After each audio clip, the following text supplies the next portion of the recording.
બોલો કાકા, આજે શું આ પ્રાણ પ્રતિષ્ઠા વિશે બોલશો?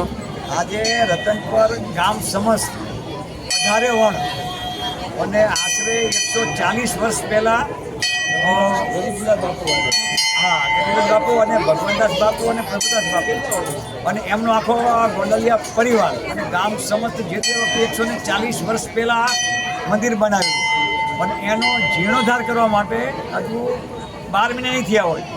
ગઈ સાલે જ એનું બધાય મહામંડલેશ્વર અને આગેવાનોની હાજરીમાં એનું ખાતમુહૂર્ત કીધું એમ. અને આજે ભવ્યાતિ ભવ્ય અહીંયા આખું ગામ ધુમાડાબંધ 3 દિવસનો સરસ મજાનો યજ્ઞ.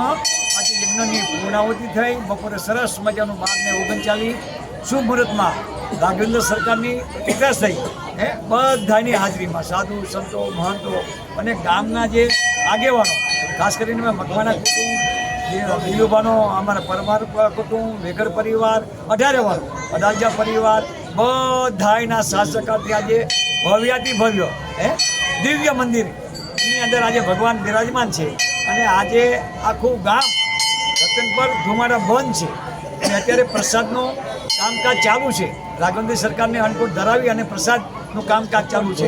અને આખા રતનપરની અંદર 24 જગ્યાએ અત્યારે આપણા રામચંદ્રજી ભગવાનના સેવકો પ્રસાદ લઈ રહ્યા છે.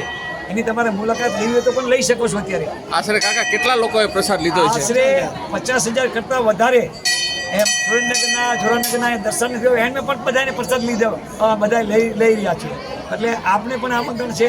અને આપણા આખા ઝાલાવાડ જિલ્લામાં રાઘવેન્દ્ર સરકારની કૃપા વરસતી રહે એવી જ આજની તકે આપણે ભગવાનના ચરણોમાં પ્રાર્થના કરીએ.